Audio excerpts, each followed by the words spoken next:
Hi, I'm Siobhan Thompson and this is Anglophenia. Now, many of the most beloved stories from the UK are set in schools, all the way from Tom Brown's School Days to Harry Potter and the History Boys. But the British school system is remarkably different from that in the US, so much so that it's often the first thing that Americans ask me to explain to them.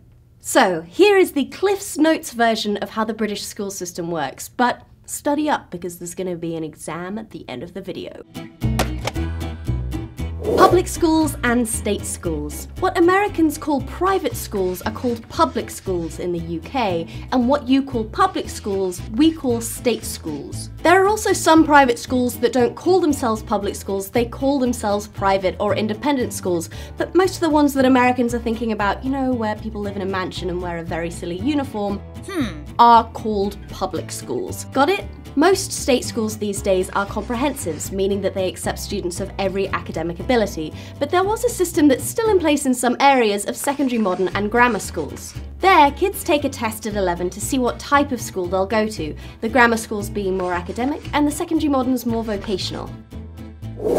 Church schools. There's no separation of church and state in the UK, so many schools, both state and public, are church schools. Oddly, this doesn't translate into later church attendance, which is much lower in the UK than in the US. Sort of like how most people don't use algebra after the age of 18, I guess. Uniforms.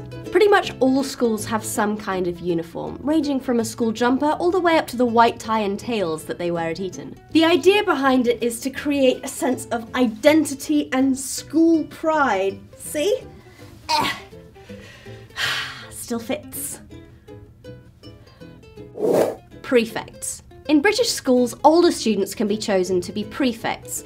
Being a prefect sounds super cool, but in reality it mostly entails policing the lunch line and stopping the younger kids from hitting each other.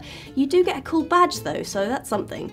Most schools also have a head boy and a head girl who attend school council meetings and give a speech at prize giving at the end of the year. Oh, prize giving is the closest thing that we have to a graduation ceremony. Exams.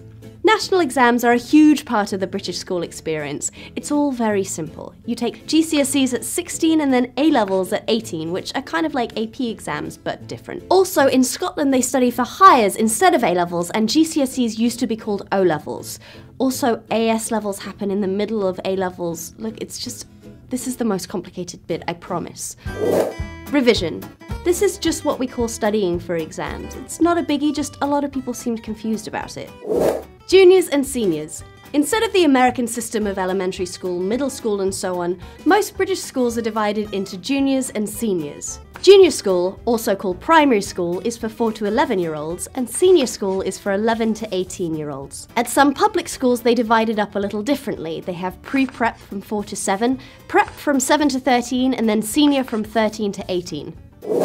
Sixth form. The last 2 years of school is called the sixth form, divided into the lower sixth and upper sixth. The name is a hangover from a previous, more complicated system of naming classes which has stuck around for some reason. In many schools, sixth formers are given a lot more freedom than the other students, often being allowed to wear their own clothes instead of school uniform. Cool. University.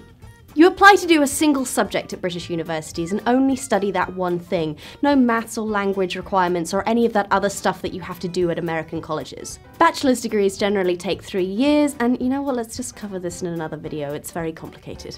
So there we go. Are there any things about British schools that you have questions about? Let us know in the comments, and don't forget to subscribe for more videos. Also, if you have any other questions about British culture, you can tweet us at Anglophenia and maybe your topic will be covered in another video. I highly recommend this one. You know, I think that you would prefer this one. This one is very good.